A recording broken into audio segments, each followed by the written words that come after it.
다음 주제는 남북분단 고착화 시기에 한국 천주교회라는 주제를 가지고 김성필 박사님이 발제를 해주시겠습니다. 작년에 이게 서울에 다시 발제를 해주시는데요. 우리 김성필 박사님은 우리 또 신자이시고 우리 카톨릭을 너무나 사랑하시고 잘 알고 또 계신 분이십니다. 그래서 아마 우리 교회사에 대해서 더 깊은 애정을 가지고 함께 연구를 해주고 계시고요. 제주에 계시는데 특별히 또 오늘 발표를 위해서 제주에서 비행기 타고 오셨고요. 또 아마 오늘 급하게 또 내려가셔야 될지도 모르겠습니다. 작년에 이어서 올해 함께 해주셨는데 큰 박수를 모시겠습니다.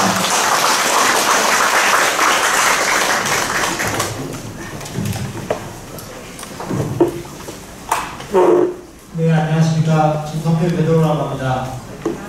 예, 항상 여러 우리 자매님들, 형제자매님들 앞에 이렇게 서게 되면, 아니면 다른 대표 회장 앞에 서게 되면, 모세가 하느님께 드렸던 말씀이 떠오릅니다. 붉은 딸기나무에서 하느님께서 저에게 이제 이스라엘 백성을 이제 인도에서 보내시죠. 그때 모세가 이렇게 이야기하죠. 주님, 저는 말을 잘 못합니다. 딱 제가 이렇게 앞에 단상에 올라오게 되면 그 모세의 그 기도, 그 말이 떠오릅니다. 근데 하나님께서는 정말 친절하게 모세에게 아론을 보내주셨죠. 근데 제 옆에는 아론이 없습니다. 하지만 제 곁에 항상 계시는 성령께 저를 맡기고 용인에서 발표를 시작하도록 하겠습니다. 예, 저는 오늘 남북분단 고착화 시기 한국 천주교회라는 주제로 발표를 할 것입니다. 20세기 중반의 한국교회의 모습을 보여드릴 것입니다. 많이 부족한 제가 작년에 이어서 이 자리에 다시 서게 되었습니다. 그래서 이렇게 좋은 자리에 초대해 주신 존경하는 우리 함세영 신부님을 비롯한 기쁨과 희망 사목연구원 관계자 여러분들께 깊은 감사의 말씀을 드립니다. 작년에 저는 광복 이후 분단 과정에서 한국교회가 보인 모습을 살펴보고 우리 교회가 과거를 딛고 미래 한반도의 평화를 위해 나아가야 할 방향에 대해서 고민하였습니다. 오늘 저는 그 이야기의 연장선에서 남북 분단이 고착화되던 20세기 중반에 한국교회가 보여준 모습들을 살펴보려고 합니다. 작년에도 말씀드렸지만 저는 전문적인 현대사, 교회사 전문가가 아니기 때문에 부족한 점이 많습니다. 이 점에서 저는 과거 선배 연구자들께서 축적해 놓으신 연구 성과들을 저희 시선으로 재구성하여 여기 계신 여러분들께 소개해드리는 전달자의 역할로 이 자리에 앉아있다고 생각합니다. 발표가 부족하더라도 이 점 너그럽게 이해해 주시길 부탁드립니다. 그럼 발표를 시작하도록 하겠습니다. 머릿말입니다. 금방이라도 장착될 것 같았던 한반도 평화 프로세스가 잠시 휴지기를 맞고 있습니다. 그것은 남북이 따로 지냈던 지난 70년 시간의 무게도 무게이려니와 그동안 냉전 분단 체제로부터 여러 이익을 얻어왔던 사람들의 조직적 반발도 거셌으니 어찌 보면 당연한 일일 것입니다. 이런 시점에서 분단이 고착화되던 20세기 중반에 보여준 한국교회의 모습을 돌아보는 것은 어떤 의미가 있을까요? 그것은 한국교회가 과거에 보여왔던 모습을 반성함으로써 우리 교회가 오늘날 한반도 평화 정책의 걸림돌이 아닌 머릿돌 혹은 뒷돌이 될 수 있는 그 가능성을 모색하는 데 있지 않을까 생각합니다. 2장입니다. 광복 직후 한국교회는 이승만을 비롯한 우익세력과 긴밀히 협력하는 모습을 보였습니다. 우익세력의 정치적 모임이 한국교회 신장인 명동성당에서 열렸다는 사실은 당시의 상황을 상징적으로 보여주고 있습니다. 특히 한국교회는 이승만과 긴밀한 관계를 맺었습니다. 한국교회는 남한만의 단독정부 수립을 주장하고 나선 이승만의 정읍 발언을 옹호하는가 하면 대통령 취임 이후에는 교황청까지 나서서 대한민국 정부가 국제사회로부터 승인을 받을 수 있도록 적극 도와주었습니다. 이에 이승만은 1948년 50 총선거 당시에 자기 지역구를 천주교 신자인 장면 요한 박사에게 양보할 정도로 천주교에 대한 신뢰를 드러내 보였습니다. 대통령이 된 이후에는 세망토 부지를 교회에 내주고 성탄절을 국유로 지정하고 또 천주교 관련 종교방송 송출을 허가해 주었으며 군대 내 선교활동을 허락해 주는 등 교회 각종 특혜를 제공하였습니다. 그렇다면 한국교회가 우익 세력과 친밀한 관계를 맺을 수 있었던 이유는 무엇일까요? 앞서 강수석 신부님 발표 때도 말씀하셨지만 무엇보다 반공주의라는 가치를 서로 공유하고 있었기 때문이었습니다.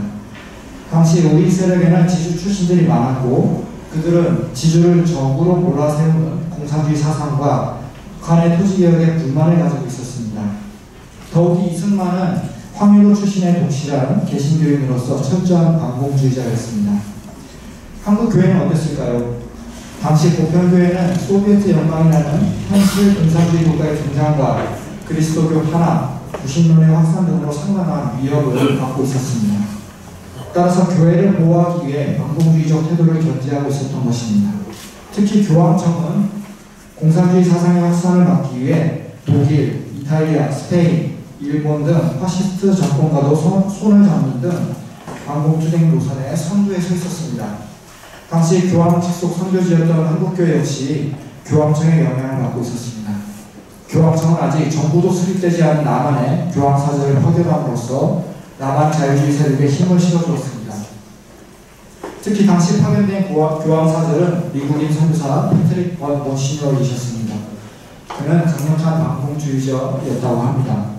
이는 교황청이 한반도를 공산주의 세력과 충돌하는 최전선으로 인식하고 있었음을 보여주는 것이었습니다. 또한 당시 북한 지역 교회는 실제로 북한 정권으로부터 토지를 몰수당하고 성직자 수도자들이 탄압을 당하는 등 공산주의 세력과 충돌하고 있었습니다.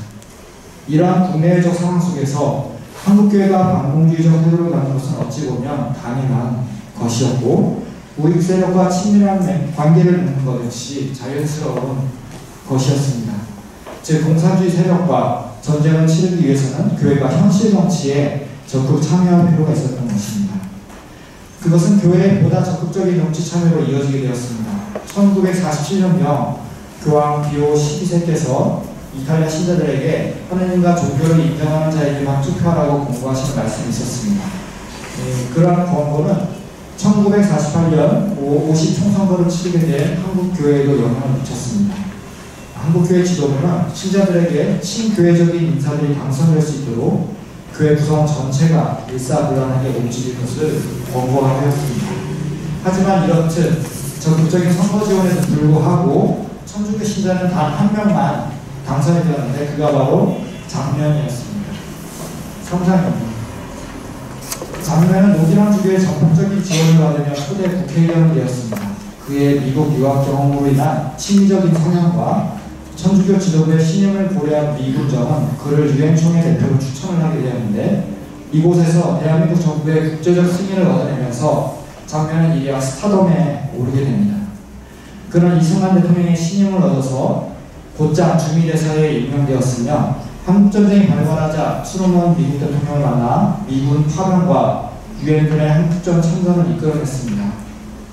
이승만은 그를 국무총리로 지명했고 이를 고사하던 그는 노기남 주교의 설득으로 국무총리직을 수락하였습니다.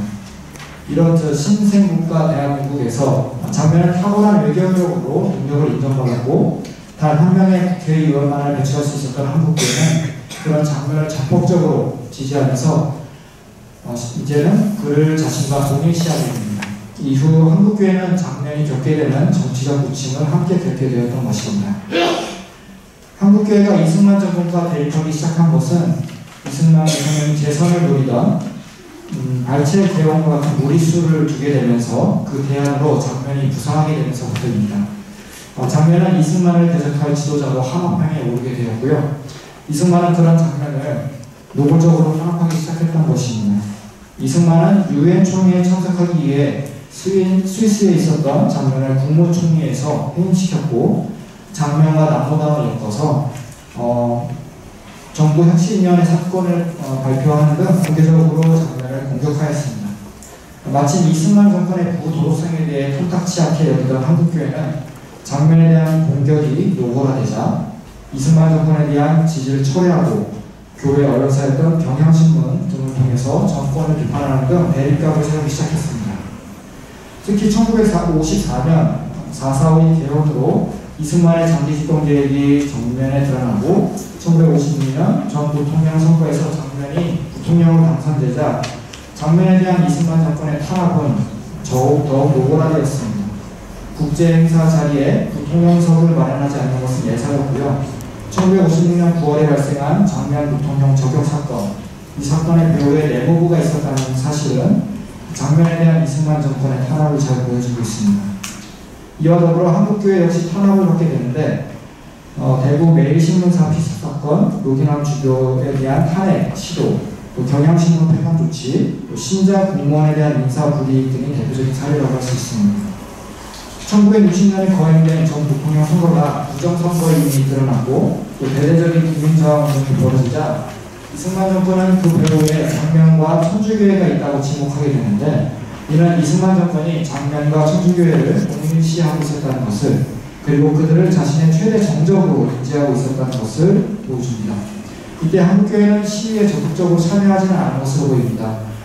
그것은 혼란스러운 상황에서 교회를 보호하려는 기존의 태도가 다시 나타났다고 보는 것이 타당해 보입니다. 4.19 혁명 이후 거행된 총선에서도 한국교회는 친교회적인 인물을 뽑을 수 있도록 신자들을 독려하였습니다. 그렇게 탄생한 민주당 정권에서 장면은 총리로 선출되었습니다. 이때 한국교회는 장면을 전국 교우들의 자랑이라고 추켜세웠습니다. 그리고 국가에 대한 충성과 하느님께 대한 충성을 연결하면서 장면 정권에 대한 지지를 신앙과 연결시켰습니다. 이승만 정권이 쌓아올린 적폐들과 분출하는 사회적 요구들로 인해 사회 혼란이 가중되는 상황에서도 한국교회는 신자들에게 참고 견디며 장면 정권을 지지해 나갈 것을 권하기로 했습니다. 4장입니다. 하지만 급작스럽게 발생한 쿠데타로 장면 정권을 몰락하게 되자 한국교회는 발빠르게 쿠데타를 승인하는 의외의 모습을 보입니다. 이러한 태도 변화는 크게 두 가지로 해석되고 있습니다. 첫째, 한국교회와 장면이 동시되는 그때 그 상황에서 군부 세력과 대립할 경우 발생할지 모를 교회 탄압이 우려되었을 것입니다. 둘째, 장면 정권 시기에 겪었던 사회 혼란은 자칫하면 남한도 중국처럼 공산화될 수 있다는 위기감을 교회 내에 만들어냈고, 그것은 교회 내 반공주의를 더 강화시키게 되면서 반공주의를 내세운 군부 세력을 용인할 수 있게 만들었을 것입니다. 실제로 쿠데타 이후 한국교회는 자신을 반공 가톨릭화 시키는 데 성공합니다.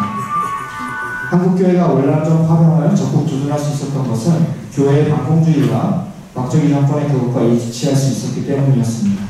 이를 통해 한국교회는 박정희 정권으로부터 여러 혜택을 보게 되는데, 광주신학교나 성신여대 등 교회 내 여러 학교들이 정부의 인가를 받게 되고, 현충일의회교회가 참여하게 되었으며, 또 공영방송에서 천주교 홍보 신간을 하려는 등이 대표적인 사례라고 할 수 있습니다. 5장입니다. 결론인데요. 지금까지 남북분단이 고착화되던 20세기 중반을 중심으로 한국교회가 보여준 행보를 간략히 살펴보았습니다. 우리는 과거 한국교회를 이끌던 지도자들의 의중을 온전하게 존중하되 현재의 시각에서 과거에 우리 한국교회의 모습을 재평가할 필요가 있습니다.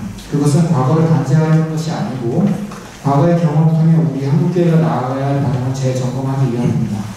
이에 저는 지금까지 살펴본 내용 중에 크게 두 가지를 다시 돌아보려고 합니다. 첫 번째는 교회와 사회의 관계입니다.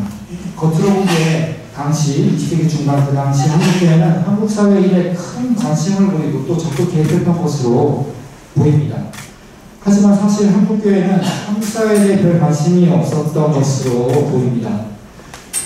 한국교회는 한국 사회의 변화가 자신에게 미치는 영향에 대해서만 주로 관심을 가졌던 것으로 보이기 때문입니다.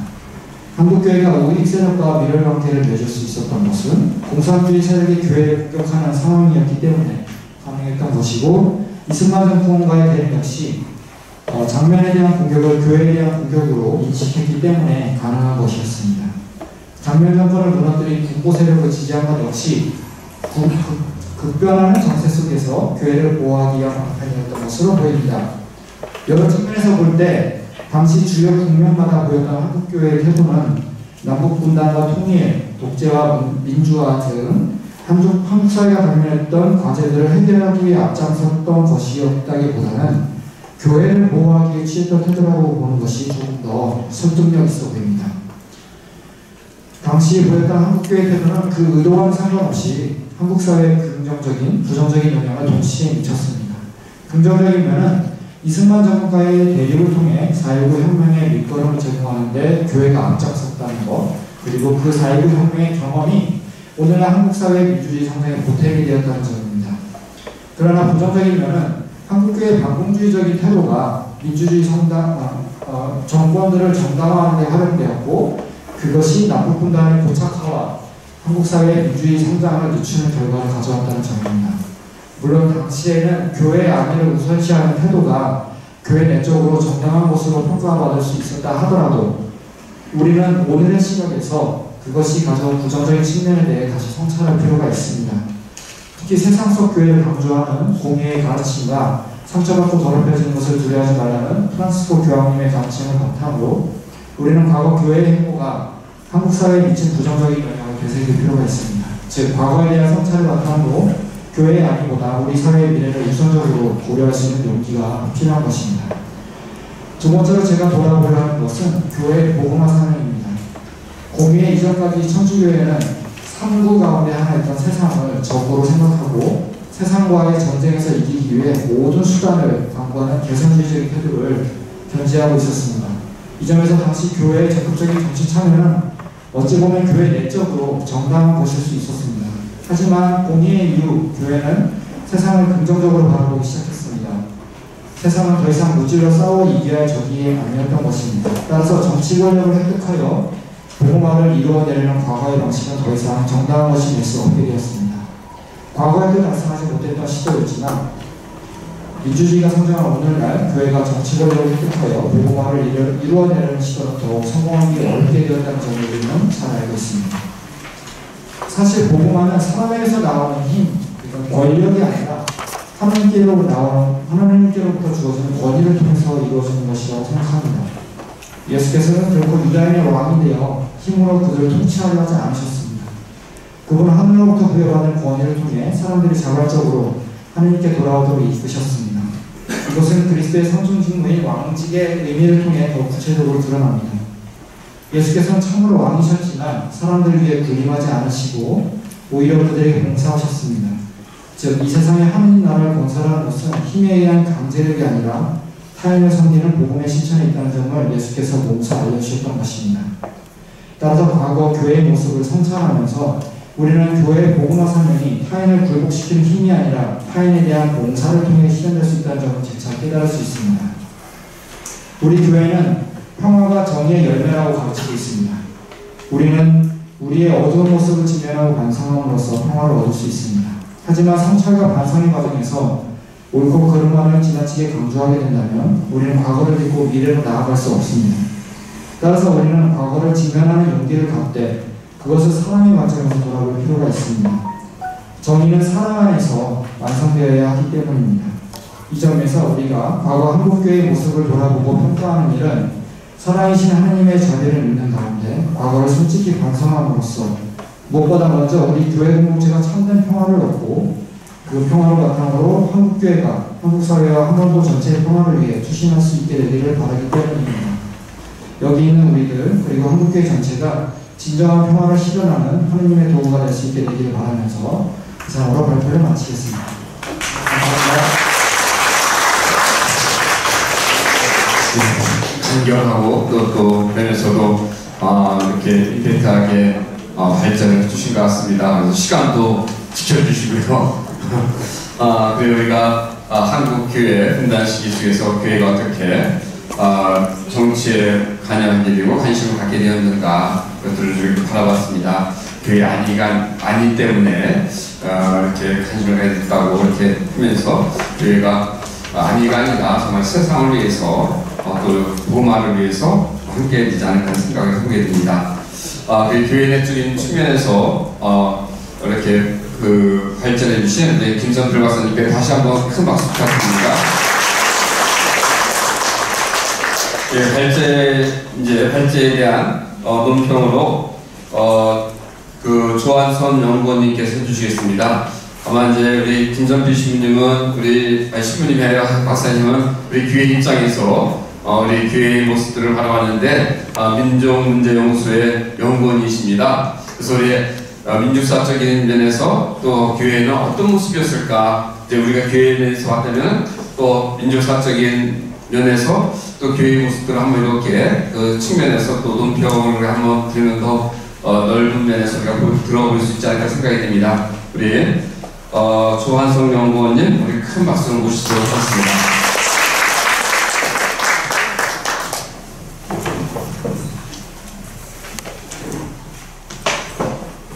네, 제가 기쁨과 행복상공연 연구원의 정기 심포지엄에 이렇게 참가하게 돼서 영광스럽게 생각합니다. 저는 김성필 박사님의 이승만 전공과 장면 그리고 한국 천주교회에 대한 논평을 하게 됐는데 워낙 그 한국 천주교회의 역사를 깔끔하게 잘 정리해주고 계셔서 제가 논평할 거리를 찾기가 상당히 어려웠습니다. 그래도 본 논문의 발전을 조금이라도 위해서 사족이나 몇 가지 논평을 해보도록 하겠습니다. 간단하게 제가 준비한 논평문을 읽는 방식으로 얘기하도록 하겠습니다. 제가 1950년대 이승만 전공기를 공부하기는 했는데요. 한국 천주교회의 역사에 대해서는 제가 열심히 해본 적이 없어서 제 논평은 일반적인 수준에서의 어떤 비평 정도로 생각해 주시면 좋을 것 같습니다. 김성필 박사님은 장면 정부가 붕괴한 배경을 설명하시면서 장면 정권을 폭발하는 국민들의 요구를 감당하지 못하고 한국 사회의 혼란을 수습하지 못했다라고 설명하고 있습니다. 그런데 당시에 그 장면 정부의 혼란을 가장 강력히 주장했던 것은 5.16 쿠데타 세력이었습니다. 자신들의 쿠데타를 합리화하는 선전으로 장면 정부의 혼란을 사실과 더 넘어서서 강조를 했던 것입니다. 그래서 제2공업 시대의 혼란은 보는 시각에 따라서 전혀 다르게 볼 수 있는 것이라는 점. 그러니까 쿠데타 세력뿐만 아니라 권력에 의해서 폭력적으로 조성된 질서에 익숙했던 사람들에게는 혁명 이후의 상황이 굉장히 혼란스러운 상황으로 비칠 수 있었다는 거지만 권력에 눌려서 할 말을 잘 하지 못하고 억눌렸던 이들에게는 다양한 욕구를 표출하는 금지되었던 자유를 되찾는 과정이었다라고 하는 거, 이런 생각도 한번 해야 될 것 같습니다. 더구나 이제 장면 정부 초기의 치안력 규제의 상황은 4.19 혁명으로 낙기된 것이었고 1961년 이후에는 빠르게 회복되는 추세였습니다. 또 혼란으로 비춰졌던 많은 시위와 집회는 대부분 이승만 정권기, 독재 정권기에 있었던 각종 의혹 사건에 대한 진상 규명을 하는 과정이었기 때문에 독재 시기의 비정상적인 상황을 정상으로 돌리려는 노력의 일환이었다고 생각했기 때문에 장면 정부가 붕괴한 배경을 설명할 때 이러한 부분이 적극적으로 고려돼야 될 것으로 보입니다. 두 번째 문제로요.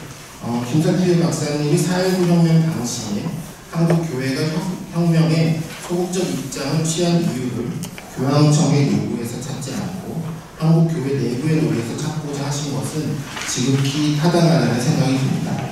다만 4.19 혁명이 가지고 있던 특징이나 성격이 설명되는 가운데 한국 교회의 입장이 설명되고 그 이유가 부과된다면 더 좋을 것 같습니다.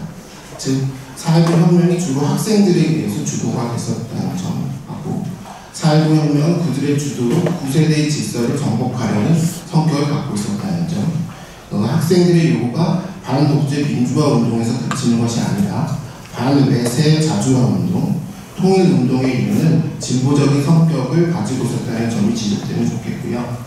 당시의 한국교회뿐만 아니라 민주당 역시 4.19 혁명의 소극적인 모습을 보였다는 점, 그들 역시 9세대로서 반공주의에 기반한 구질서의 일부였다는 점, 그리고 4.19 혁명의 결과로 야기된 사회 변화가 급진적인 것으로 예상이 되었기 때문에 여기에 부담을 느낄 수밖에 없었다는 점도 같이 지적이 되면 좋겠습니다.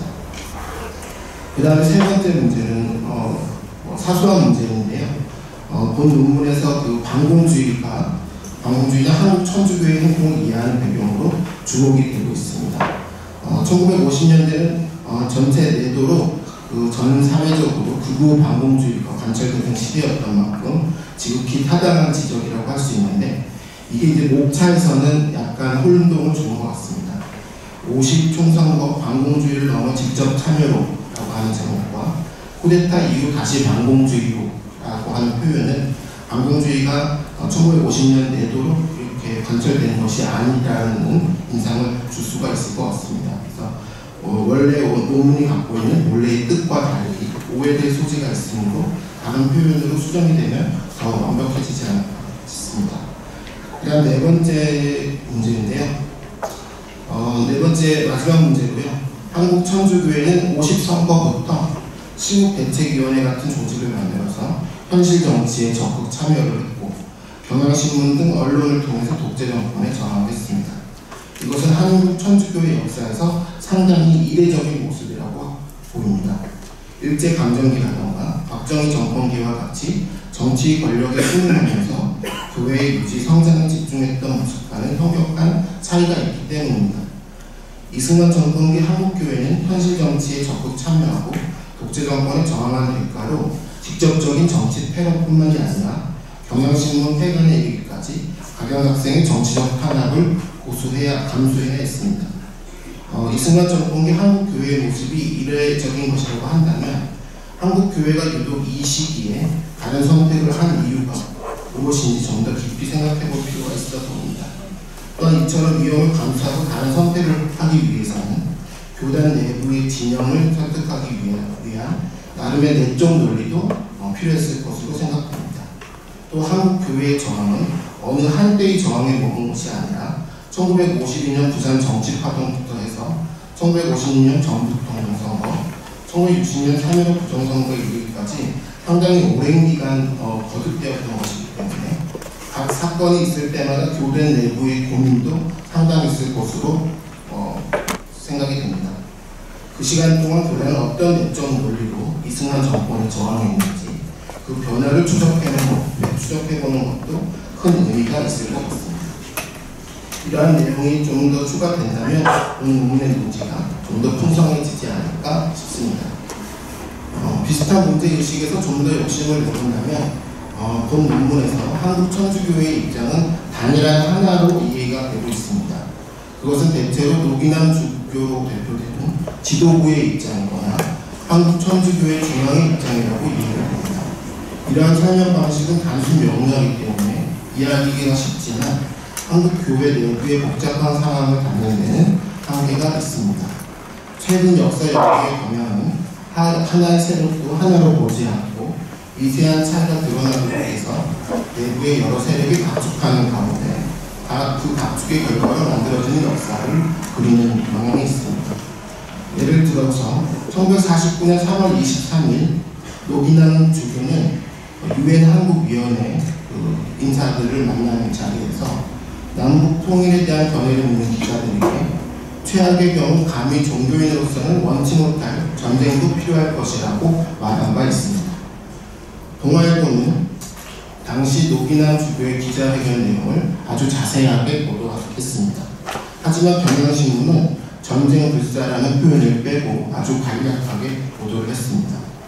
당시 경향신문은 한국 천주교회의 입장을 대변하는 기관지 역학을 담당하고 있었지만 노기남 주교의 생각과는 달랐기 때문에 아마도 이런 보도 내용이 나왔던 것 같습니다. 이렇듯이 구체적인 사료를 통해 미세한 차이를 드러내고 그 원인을 찾고자 한다면 역사의 진실에 좀 더 접근할 수 있지 않을까 싶습니다. 제 논문을 마치도록 하겠습니다.